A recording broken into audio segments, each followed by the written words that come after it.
Praise the lord. Hallelujah, hallelujah, hallelujah, hallelujah. మన ప్రభువును ప్రియరక్షకుడును ప్రభు అయిన యేసుక్రీస్తు వారి ప్రశస్తమైన నామములో మీ అందరికీ నిండు వందనాలు తెలియజేసుకుంటున్నాను. ప్రాముఖ్యంగా మమ్మల్ని ఇక్కడ ఆహ్వానించిన దైవజనులు, అభిషక్తులు, ఎలిషితా మినిస్ట్రీస్ వ్యవస్థాపక అధ్యక్షులైన డానియల్ గారికి ప్రత్యేకమైన వందనాలు తెలియజేస్తున్నాను. అలాగే రెవరెండ్ ఇమ్మానుయేల్ గారికి వందనాలు తెలియజేస్తున్నాను. చూడండి, పరిశుద్ధ బైబిల్ గ్రంథంలోంచి ఆది కాండము 28వ అధ్యాయం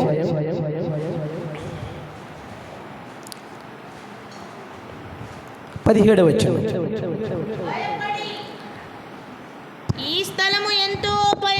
భయపడి ఈ స్థలము ఎంతో భయంకరము, ఇది దేవుని మందిరమే గాని, ఇది దేవుని మందిరమే గాని వేరొకటి కాదు, పరలోకపు గవిని ఇదే అని అనుకొనెను. పరలోకపు గవిని ఇదే అనుకొనెను. అలాగే ఆదికాండం 32వ అధ్యాయం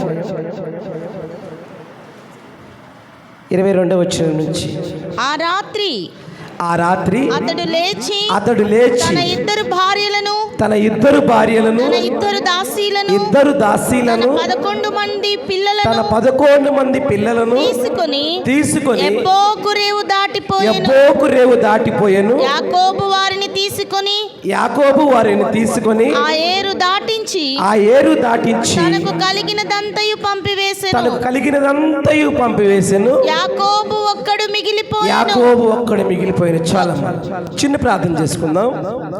ప్రేమ స్వరూపి, దయామయుడా, కనికర సంపన్నుడా, నీ ఘనమైన శ్రేష్టమైన నామానికి స్తోత్రములు ప్రభువా. చెప్పబడిన వాక్యాన్ని తండ్రి ప్రకటించబోతుండగా ఏమాత్రము అర్హత లేని దీనదాసుని ప్రభువా దయతో జ్ఞాపకం చేసుకోండి. నీ సిలువు మాటను మరుగుపరచండి. నా నోటిని బుర్రగా వాదుకొని ఈ రాత్రికాల సమయంలో తండ్రి ప్రతి బిడ్డతో మీరు మాట్లాడి, మీరు బలపరిచి, మీరు ధైర్యపరిచి, నీ వాక్కుతో సంధించి పంపించుమని యేసయ్య పరిశుద్ధ నామమున అడుగుచూ వేడుకొంచు ప్రార్థిస్తున్నాం పరమ తండ్రి, ఆమేన్. ప్రియ సహోదరి సహోదరులారా, చదువుబడిన లేఖన భాగాల్లో మనం జాగ్రత్తగా గమనించినట్లయితే ఫస్ట్గా యాకోబు అంట మొట్టమొదటిగా తన సోదరుని మోసం చేసి అతనికి రావాల్సిన ఆశీర్వాదాలు దొంగిలించి ప్రాణ భయంతో అక్కడి నుంచి పారిపోతూ తన దేశాన్ని, తన పట్టణాన్ని, తన సమస్తాన్ని విడిచిపెట్టి ఒక్కడే ఒక అబద్ధికుడిగా, ఒక మోసగాడిగా పారిపోతున్నాడు.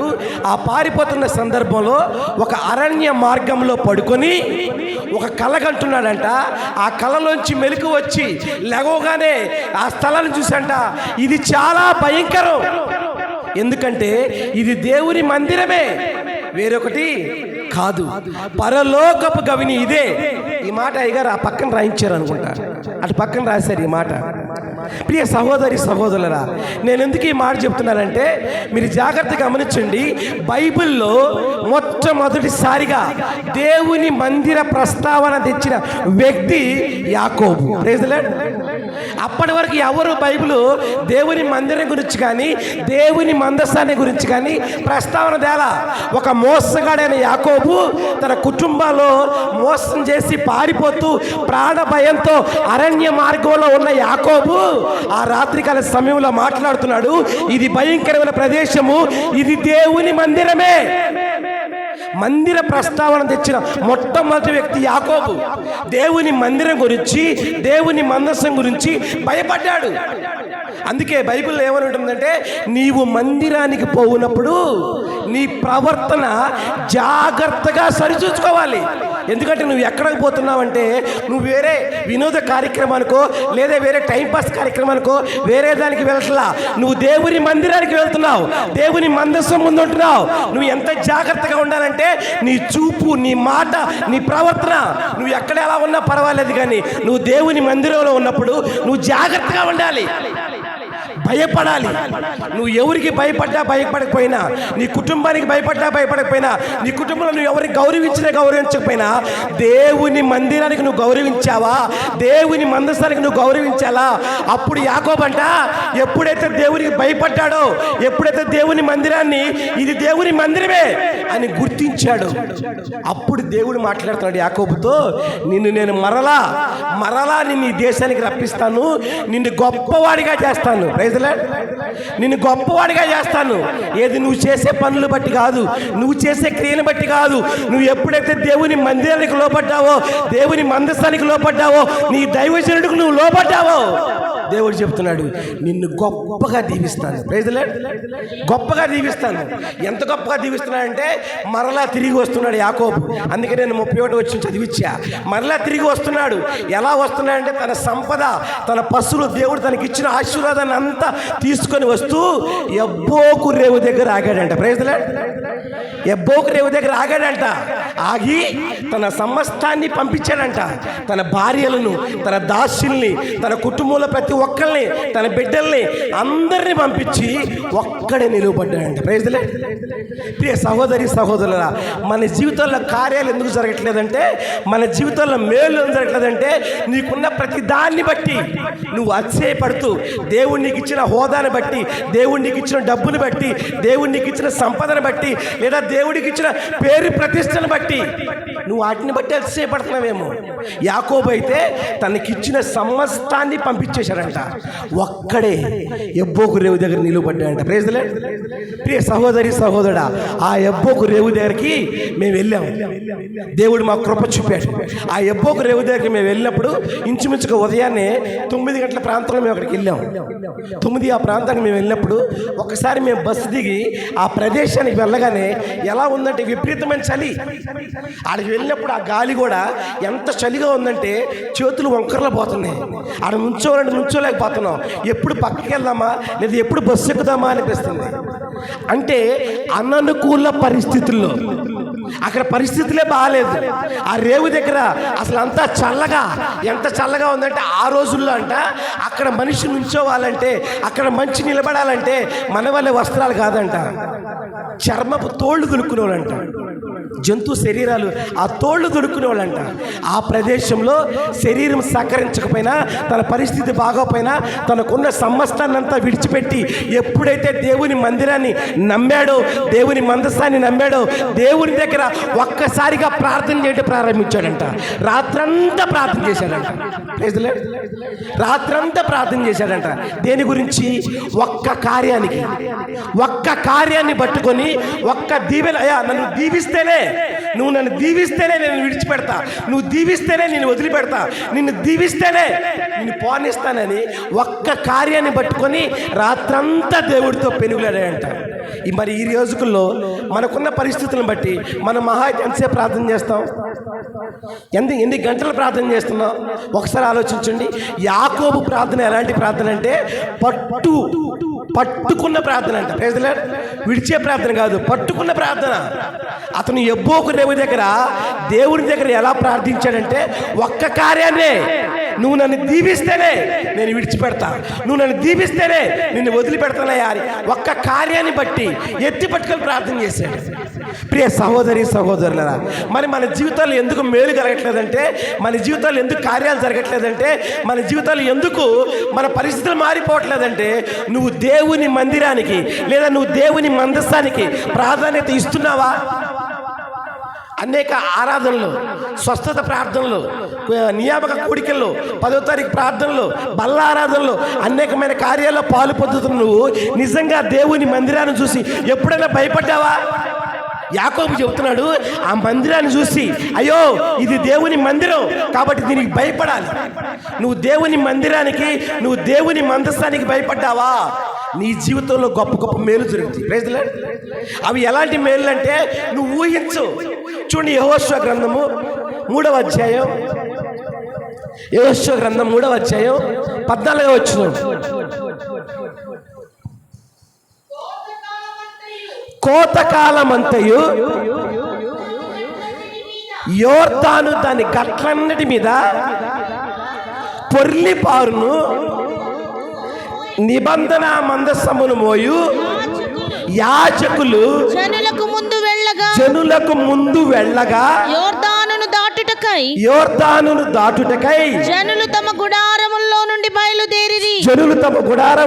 బయలుదేరిరి. అప్పుడు ఆ మందసమును మోయువారు యోర్దానులో దిగిన తరువాత మందసమును మోయు యాజకుల కాళ్ళు నీటి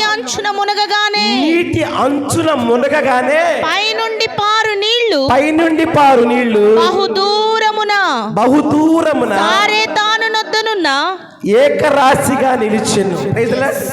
ప్రియ సోదరుని ఇక్కడ ఒక ప్రాముఖ్యమైన సందర్భం ఏంటంటే, దేవుడు ఇశ్రాయేలు ప్రజల్ని ఐగుప్తు నుంచి విడిపించి కానానులో ప్రవేశించే సమయంలో వారికి ఒక సమస్య వచ్చింది. ఎదురుగా యోర్దాను ఉంది. యోర్దాను ఎలా ఉందంటే అది కోతకాలం అందంట. దాని సామర్థ్యానికి మించి ప్రవహించిందంట.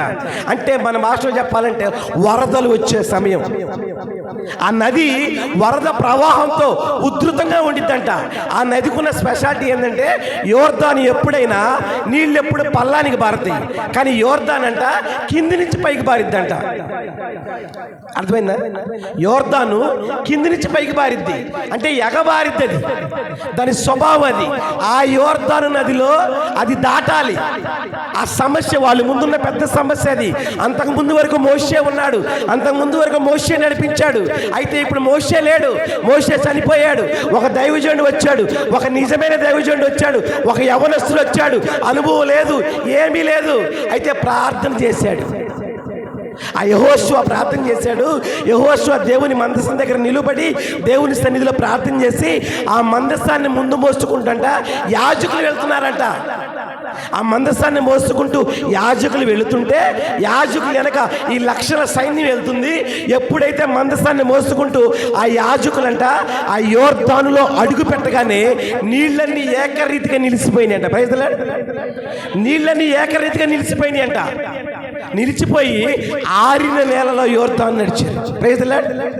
ప్రియ సహోదరుడా, ఎప్పుడైనా సరే నీకున్న సమస్యను కానీ, నీకున్న బాధను కానీ, నీకున్న ఇబ్బందిని కానీ, నీకున్న ఏ సమస్యనైనా సరే నువ్వు మొయ్యాలంటే, లేదా నువ్వు మోసుకుంటూ వెళ్ళిపోతే ఎంత కాలం పోయినా, ఎంత దూరం పోయినా నీ సమస్య ఎలా ఉంటుందంటే యోర్దాను వలె నీ సమస్య చాలా పెద్దగా కనపడిద్ది.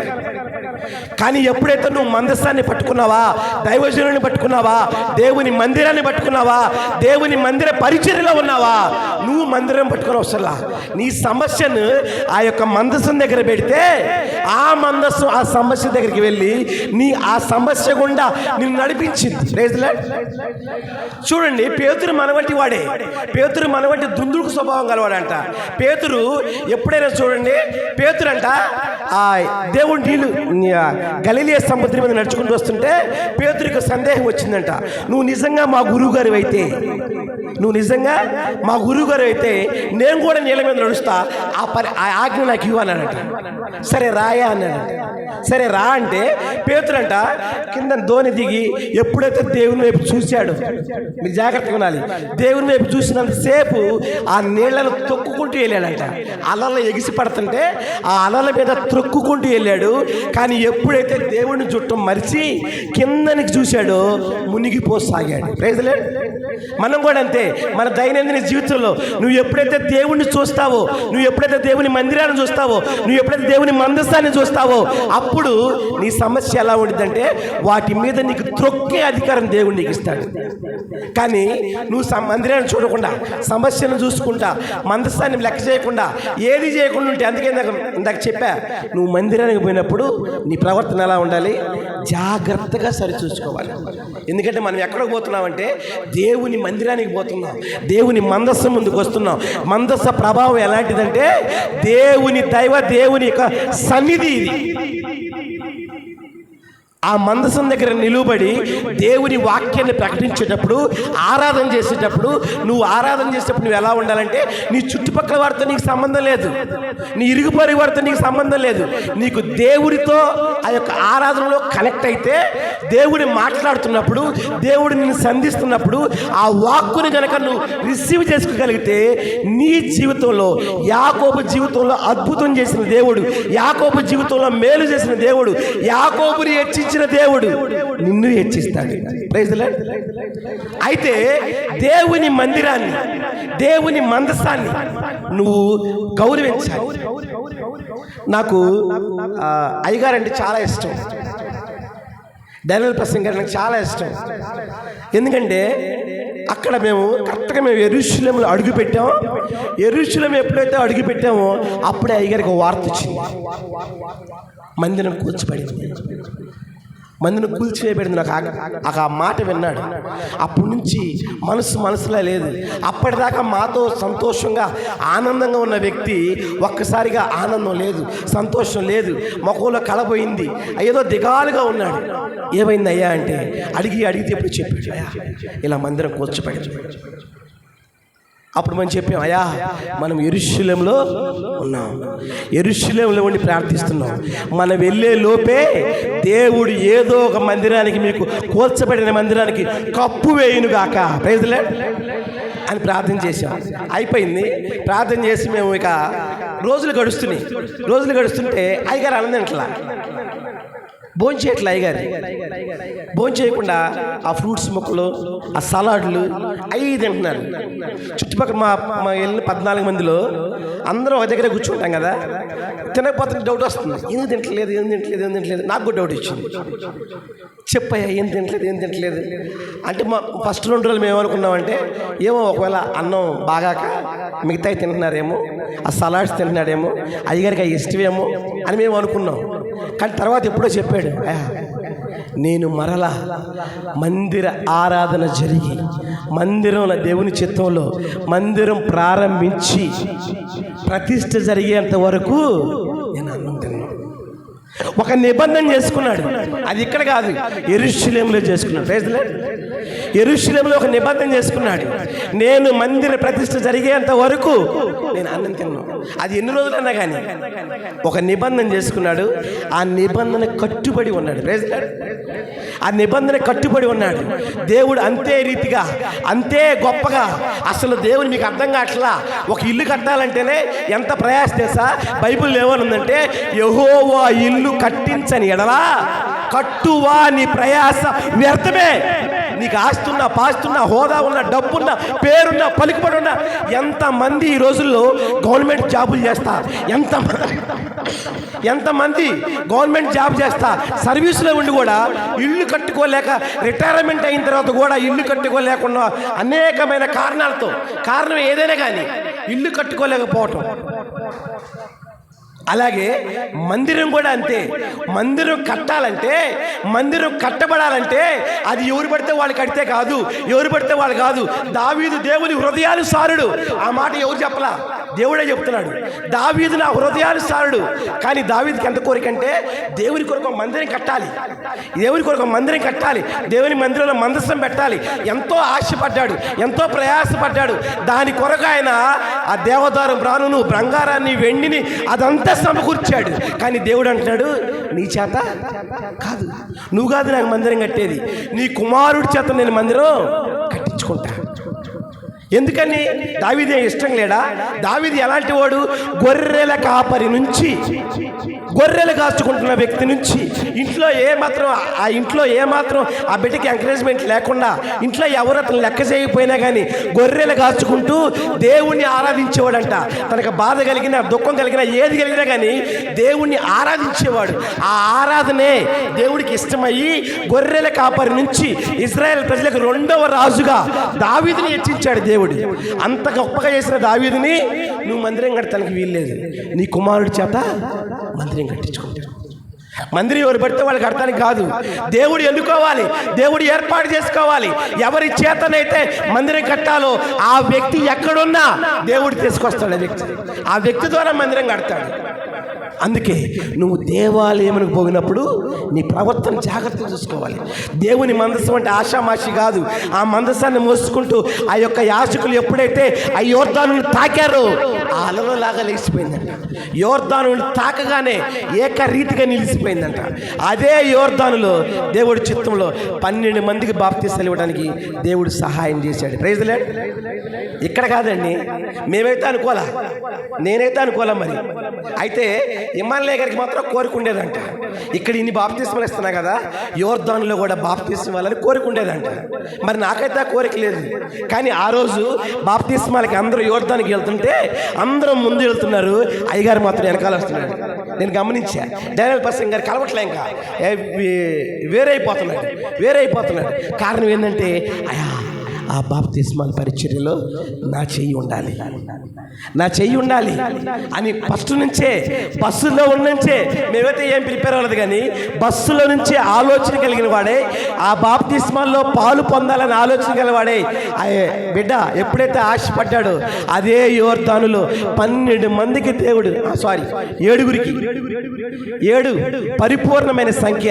బైబిల్లో 7 ఎంత ప్రాతినిధ్యం ఉందంటే ప్రభువైన యేసుక్రీస్తు వారు సిలువలో కూడా చనిపోతూ కూడా చివరి రోజుల్లో, చివరి గంటల్లో, చివరి నిమిషాల్లో, చివరి సమయంలో ఆయన పలికిన మాటలు ఎన్ని? 7 మాటలు. 7 అంటే సంపూర్ణమైన సంఖ్య, ఒక పరిపూర్ణమైన సంఖ్య. ఆ 7గురికి బాప్తిస్మాలు ఇవ్వడానికి దేవుడు కృప చూపాడు. అక్కడ చేయి వేసావంటే ఎంత గొప్ప ధన్యత అనిపించింది. ప్రియ సహోదరి సహోదరుడా, చూడండి, యోర్దాను వలె మన సమస్యలు మనకి మించి ప్రవహిస్తున్నాయేమో. అయ్యో నా పరిస్థితులు మారు, నా స్థితి మారదు, నేను ఎంతకాలం ఉన్నా నా పరిస్థితులు ఇంతే, యోర్దాను వలె నాకు మించిపోయిన భారంగా, మించిపోయిన సమస్యగా అనుకుంటున్నావేమో. దేవుడు చెబుతున్నాడు, నువ్వు ఎప్పుడైతే మందిరాన్ని పట్టుకున్నావో, నువ్వు ఎప్పుడైతే మందిరానికి వచ్చావో, అందుకే ప్రయాసపడి భారం మోయిచున్న సమస్త జనులారా నా యొద్దకు రండి, నేను మీకు విశ్రాంతిని ఇస్తా, నా దగ్గరికి రండి, మీ సమస్యలన్నీ నా దగ్గరికి తీసుకొని రండి, మీ సమస్యలు నాకు అప్పగించండి. మీరు వెళ్ళేటప్పుడు ఫ్రీగా వెళ్ళండి. మనం ఏం చేస్తామంటే సమస్యలు తీసుకొని వస్తాం, సమస్యలకు వదిలిపెడతాం, కానీ పోయేటప్పుడు మళ్ళీ అటు తీసుకొని వెళ్ళిపోతూ ఉంటాం. అలా కాదు. దేవుడు ఏం చెప్తున్నాడంటే, నువ్వు మందిరానికి భయపడితే, నువ్వు మందస్సాన్ని కనుక గౌరవిస్తే, దేవుని మందిరంలో కనుక నువ్వు ప్రయాసపడి ఎలుగెత్తి ఏడ్చి ప్రార్థన చేస్తే, నా దేవుడు చెప్తున్నాడు, మోసగాడైన యాకోబునే బాగు చేసిన దేవుడు, మోసగాడైన యాకోబునే తన పేరు మార్చాడంట. Praise the lord. బైబిల్లో దేవుని ద్వారా పేరు మార్చబడిన వ్యక్తి ఎవరంటే యాకోబు. యాకోబుతో ప్రార్థన అంటాడు, ఎవరే నువ్వు, నన్ను ఎంత గొప్పగా డిస్టర్బ్ చేస్తున్నావు, ఎవరు నువ్వు వాడు చెబుతున్నాడు, అయ్యా నా పేరు యాకోబు. నువ్వు ఇంత గొప్పగా ప్రార్థన చేస్తున్నావు, ఇంత గొప్పగా ఉన్నావు, యథార్థంగా ఉన్నావు, దీవిస్తే కానీ వదలన్నావు, పట్టుకున్నావు కాబట్టి నువ్వు ఇశ్రాయేలుగా మార్చబడ్డావు. Praise the lord. పేరు మార్చిందండి, పేరు మార్చుకున్నాడు, తన స్వభావాన్ని మార్చుకున్నాడు, తన రూపుని మార్చుకున్నాడు, దేవుని దగ్గర ప్రతిదీ మార్చుకున్నాడు. అందుకే ఈ రాత్రికాల సమయంలో నువ్వు దేవుడికి చిక్కాలి. ఎలా చిక్కాలి తెలుసా? నువ్వు ఒంటరిగా చిక్కితే దేవుడు నిన్ను చెక్కటం ప్రారంభిస్తాడు. Praise the lord. నువ్వు చిక్కితే, మన పిల్లలు, చిన్నపిల్లలు స్కూల్ నుంచి పెన్సిల్ నుంచి వాళ్ళు చెక్కుతూ ఉంటారు. ఆ యొక్క రీఫిల్ బాగా వచ్చేంత వరకు, బాగా నున్నగా వచ్చేంత వరకు చెక్కుతారు వాళ్ళు. చెక్కి దాన్ని చివరి పెట్టాడు, చెక్కి అప్పుడు రాస్తూ ఉంటారు. అలాగే దేవుడు కూడా, నువ్వు దేవునికి ఒంటరిగా చిక్కాలి, నువ్వు ఒంటరి అనుభవంలో ఉండాలి, ఏకాంత ప్రార్థన ఉండాలి, దేవుని దగ్గర మొరపెట్టే అనుభవం ఉండాలి, దేవుని దగ్గర ఒకే అంశం పెట్టి నువ్వు దీవిస్తేనే, నువ్వు నన్ను పట్టుకుని, నువ్వు నన్ను చేస్తేనే విడిచిపెడతా, నువ్వు చేస్తేనే వదిలిపెడతా, నువ్వు చేస్తేనే వదులుతా అని పట్టుబట్టి ప్రార్థన చేస్తే, యాకోబు చెబుతున్నాడు, యబ్బోకు రేవు దగ్గరంట తనకున్న సమస్తాన్ని విడిచిపెట్టాడంట. ఈ రోజుల్లో మనం ప్రార్థన చేసేటప్పుడు మన అహంకారం, మన గర్వం, మన కోపం, మన ఈర్ష్య, మన ద్వేషం అవన్నీ మనం మీదేసుకొని మనం ప్రార్థన చేస్తే దేవుడు ఇంకేడ వింటాడు? అవన్నీ విడిచిపెట్టి, నీ కోపాన్ని, నీ ద్వేషాన్ని, నీ స్వార్థాన్ని, నీ ఈర్ష్యను నువ్వు అన్నీ విడిచిపెట్టి ఏకాంతంగా నిలువబడి నా దేవుడి దగ్గర ప్రార్థిస్తే, నువ్వు ఎక్కడ నిలువబడ్డావో, యబ్బోకు రేవు దగ్గర యాకోబుని దర్శించిన దేవుడు ఈ రాత్రికాల సమయంలో నీవున్న పరిస్థితిలోనే నా దేవుడు నిన్ను దర్శిస్తాడు. Praise the lord. ప్రియ సహోదరి సహోదరుడా, దేవుని మందస్సం అంటే ఏమనుకుంటున్నారు మీరు? ఆ మందస్సానికి భయపడాలి. ఆ మందస్సం అంటే, ఆ మందస్స ప్రభావం ఎలా ఉంటుందంటే, చూడండి ఒకసారి మొదటి సమూయేలు గ్రంథం 3వ అధ్యాయం, మొదటి సమూయేలు గ్రంథం 3వ అధ్యాయం మొదటి 3 వచనాలు. బాలుడైన సమూయేలు ఏలీ ఎదుట యెహోవాకు పరిచర్య చేయుచుండెను. యెహోవాకు పరిచర్య చేయుచుండెను. ఆ దినములలో యెహోవా వాక్కు ప్రత్యక్షమగుట అరుదు. ప్రత్యక్షము తరచుగా తటస్థించుట లేదు. ప్రత్యక్షము తటస్థుగా పరీక్షించ లేదు. ఆ కాలమందు ఏలీ కన్నులు మందదృష్టి గలవైనందున అతడు చూడలేక తన స్థలమందు పండుకొని ఉండగాను దీపము ఆరిపోక మునుపు సమూయేలు దేవుని మందసమున్న యెహోవా మందిరములో పండుకొని ఉండగాను యెహోవా సమూయేలును పిలిచెను.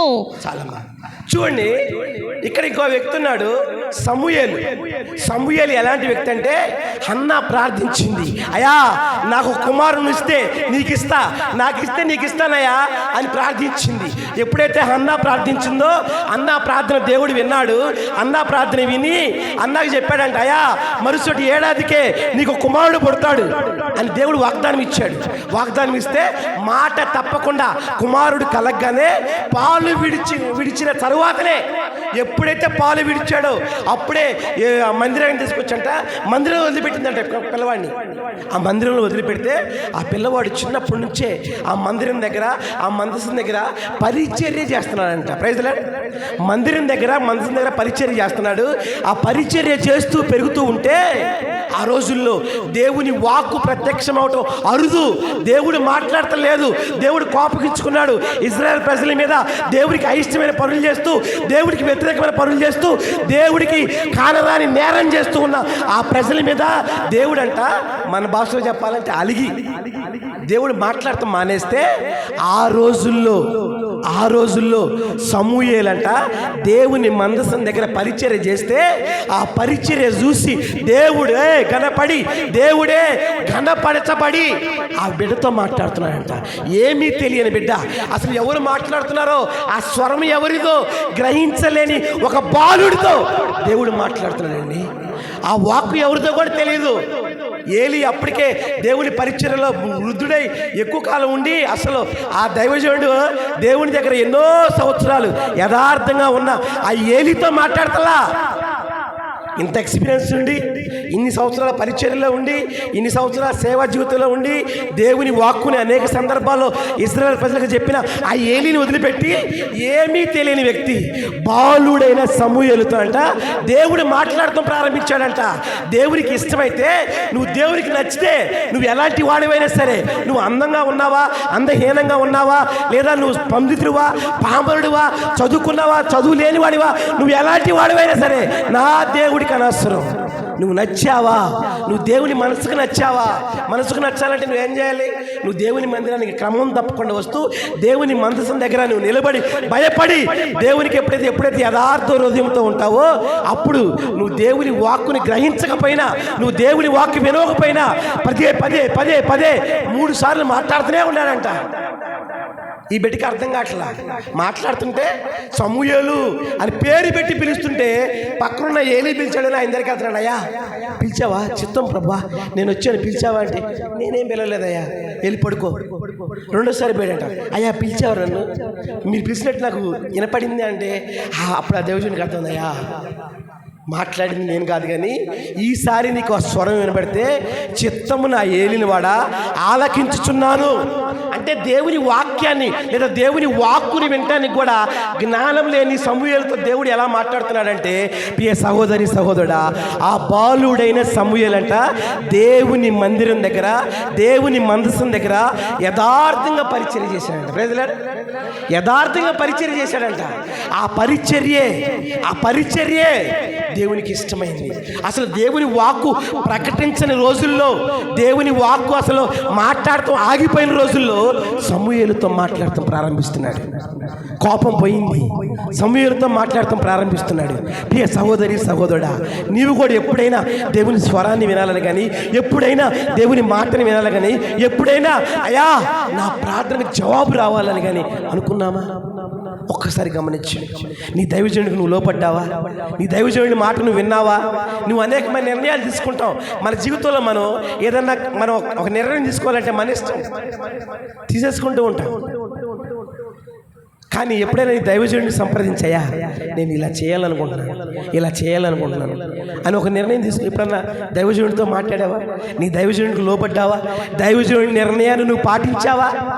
చూడండి, ఈ లోకంలో ఓ ఎంపీ కానీ ఓ ఎమ్మెల్యే కానీ వాళ్ళు ఎవరైనా వస్తే, పొద్దున మా కాలనీ దగ్గర ఈ చలివేంద్రం ఏర్పాటు చేశారు. చలివేంద్రం ఏర్పాటు చేస్తుంటే నేను బయటికి వెళ్తున్నా. ఆ సందర్భంలో ఒక మంది మార్బలం, ఒక గొప్ప హడావుడి. ఇంకా ఆయన రాకముందే అసలు ఒక ఎస్కార్ట్ వచ్చారు. అయ్యా, ఇక్కడికి ఎమ్మెల్యే గారు వస్తున్నారు, ఇంక 2 నిమిషాల్లో వస్తున్నారు, ఈ ప్లేస్ అంతా ఎలా ఉంది, అందరిని పిలవండి, అందరు గ్యాదర్ చేయండి, ఆయన వచ్చే సమయానికి మనుషులు కనపడాలి, ఆయనకి మనుషులు కనపడాలి అని వీళ్ళందరూ గ్యాదర్ చేస్తున్నారు. ఈ లోకంలో కొద్ది గొప్ప అధికారం ఉన్న వాళ్ళు వస్తేనే ఆ విధంగా మంది బార్బలంతో ఆ యొక్క హంగామా ఉంటే, మరి దైవజనుడు అనుక్షణం దేవుని దగ్గర మొరపెట్టి ప్రార్థన చేసి యథార్థంగా అనుక్షణం ప్రార్థన చేసే దైవజనుడు నీ ఇంటికి కానీ నీ గృహానికి కానీ నీతో పాటు కానీ వస్తే ఏమొస్తుందంటే, నీ దైవజనుడితో పాటు దేవుని యొక్క మందసం వస్తుంది. Praise lord. దేవుని మందసం వస్తుంది. నీ దైవజనుడు నీ ఇంటికి వస్తే, ఆ ఎంపీ వచ్చినప్పుడు ఎలాగైతే ఎస్కార్ట్ వచ్చిందో అలాగే దైవజనుడు వస్తుంటే దైవజనుడి కంటే ముందుగా దేవుని మందసం వస్తుంది. ఆ మందస ప్రభావం నీలో ఉంటే, ఆ మందస ప్రభావం నీ ఇంటికి వస్తే ఎలా ఉంటుందంటే, ఒబేదేదోము ఇంట్లోనంట దేవుని మందసము కొన్ని దినములు దేవుని మందసం ఒబేదేదోము ఇంట్లో ఉంటే అతని కుటుంబం, అతని ఇరుగు పొరుగు వారు, అతని బంధుమిత్రులు అందరూ బాగుపడ్డారంట. కారణం ఏంటంటే దేవుని మందస ప్రభావం. Praise lord. ఆ ఒబేదేదోము బాగుపడ్డాడు, ఒబేదేదోము దీవించబడ్డాడని ఇరుగు పొరుగు వారికి కాదు, రాజుకు వినపడిందంట. అయ్యా, ఒబేదేదోము ఇంట్లో మందసం పోయిన దగ్గర నుంచి ఒబేదేదోము ఏం చేస్తున్నాడో తెలియదు, కానీ ఆ కుటుంబం ఎలా దీవించబడుతుందంటే, అతను ఎలా వర్ధిల్లుతున్నాడంటే ఒలీవ చెట్ల వల్ల మెరుగుతున్నారు. ఆ ఒలీవ చెట్టుకు బైబిల్లో ఒలీవ చెట్టు గురించి రాయబడింది, కానీ ఒలీవ చెట్టుకున్న ప్రాధాన్యత ఏంటంటే, అది 4 సంవత్సరాలు 5 సంవత్సరాలు వర్షం పడకపోయినా అది ఎండిపోయినటువంటిది, చచ్చిపోయినటువంటిది. కానీ ఎప్పుడైతే వర్షం పడిద్దో ఆ పైన ఆ ఎండిపోయిన దగ్గర నుంచి, ఎండిపోయిన పైనుంచి పచ్చదనం ప్రారంభమైందంట. Praise lord. పచ్చదనం ప్రారంభమైందంట అంటే ఎండిన దాంట్లో నుంచి, ఎండిన జీవం లేని దాంట్లో నుంచి, ఒక నిర్జీవమైన దాంట్లో నుంచి, అందులోంచి దేవుడు ఆ యొక్క చిగురింపజేస్తాడు, ఆ యొక్క జీవితాన్ని మార్చే విధంగా మారుస్తాడు. ఆ యొక్క ఒలివ చెట్టుకున్న ప్రాధాన్యత ఏంటంటే, ఆ చెట్టుకు మరణం లేదంట. మేము వెళ్ళినప్పుడు 2600 సంవత్సరాల క్రితం 3000 సంవత్సరాల క్రితం ఉన్న ఒక ఒలివ చెట్టు అంట. దాని మీద పేరు రాశారు 3000 సంవత్సరాల క్రితం.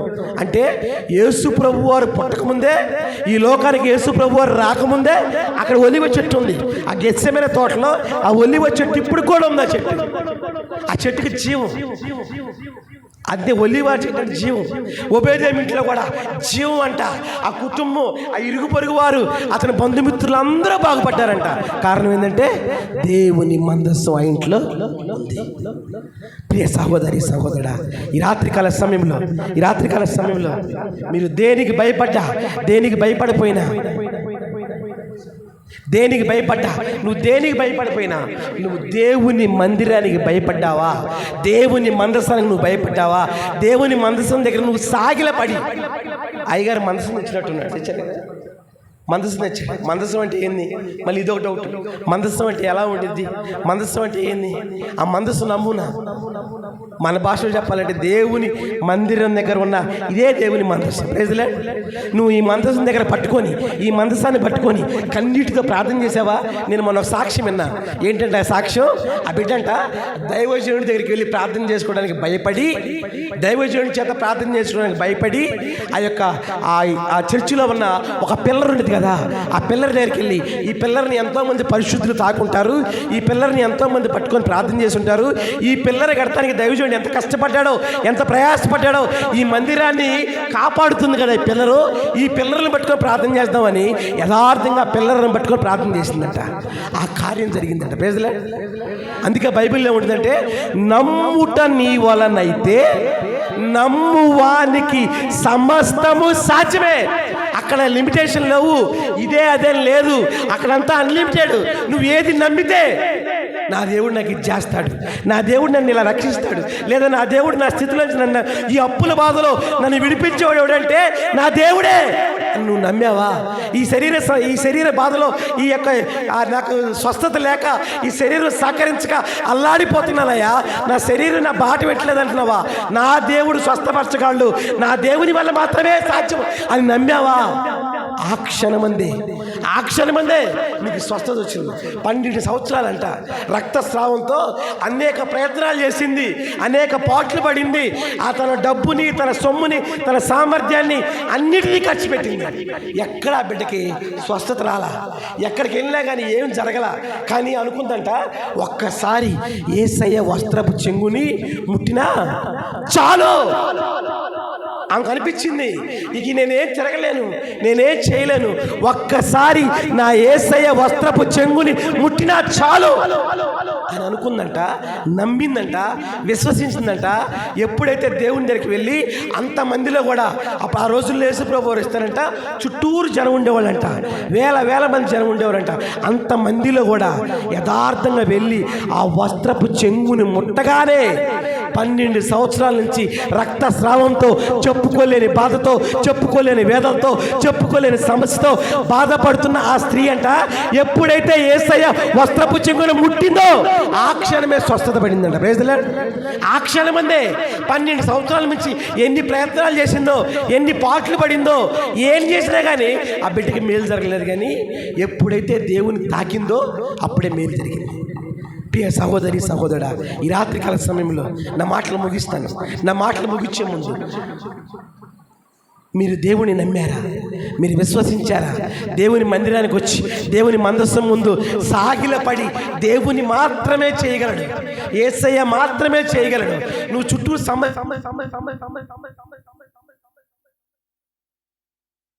ఈ సమస్య వరకు చెప్పుకునే వారి కోసం నువ్వు చుట్టం కాదు.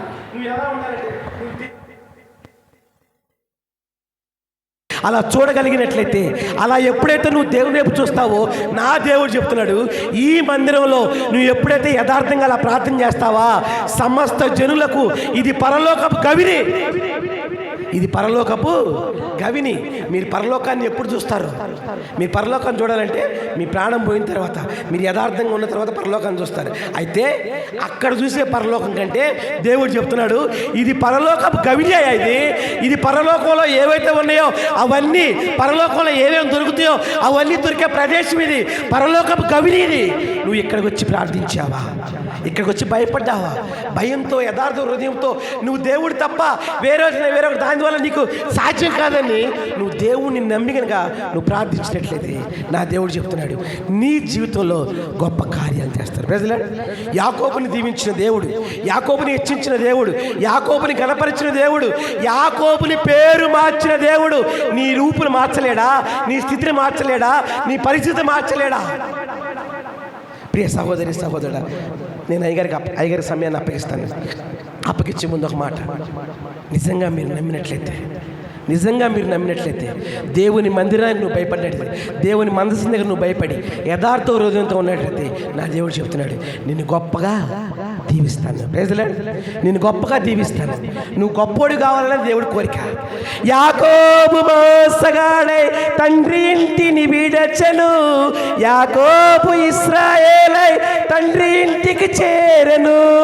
యాకోబుకు చాలిన దేవుడు నీవేనయ్యా, యేసయ్యా, నా యేసయ్యా, యేసయ్యా, నా యేసయ్యా, యేసయ్యా, నా యేసయ్యా. అబ్రహాము దేవుడా, ఇస్సాకు దేవుడా, యాకోబు దేవుడా, నాకు చాలిన దేవుడా, యేసయ్యా, నా యేసయ్యా. చిన్న ప్రార్థన చేసుకుందాం. ప్రేమ స్వరూపి, దయామయుడా, అయ్యా ప్రభువా, యాకోబుకు చాలిన దేవుడు ప్రభువా, ఈ రాత్రికాల సమయంలో తండ్రి నీ మందిరంలో ప్రభువా, ఈ వాక్యం విన్న ప్రతి బిడ్డతో మీరు మాట్లాడాలని నేను నమ్ముచున్నా తండ్రి. నీ వాక్కుకు లోబడే మనసు, నీ వాక్కుని ప్రభువా స్వీకరించే మనసు, నీ వాక్కుని ప్రభువా నీరు కట్టి ఫలింపజేయండి తండ్రి. ప్రతి బిడ్డ జీవితంలో మేలు చేసి యాకోబుని దర్శించిన దేవా, యాకోబుని దీవించిన దేవా, యబ్బోకు రేవు దగ్గర ప్రభువా యాకోబుతో ప్రభువా అయ్యా తన స్థితిని మార్చిన దేవా, ఈ రాత్రికాల సమయంలో ఈ ప్రార్థన ప్రతి బిడ్డ జీవితంలో ఒక మేలు చేయండి, ఒక అద్భుతం చేయండి, ఒక ఆశ్చర్యకార్యం చేయండి ప్రభా. ఎప్పటి నుంచో జరగని కార్యాలు యేసు నామములో ఈ ప్రతి మందిర ప్రతిష్ఠ జరిగే లోపే ప్రతి బిడ్డ జీవితంలో, నమ్మిన వారి జీవితంలో జరుగుగాక. మీరు సహాయం దయచేసి మేలు చేయమని యేసయ్య పరిశుద్ధ నామం అడుగు చివరి గురించి ప్రార్థిస్తున్నాం. పరమ తండ్రి, నాకు ఈ అవకాశం ఇచ్చిన అయ్యగారికి ప్రత్యేకమైన వందనాలు.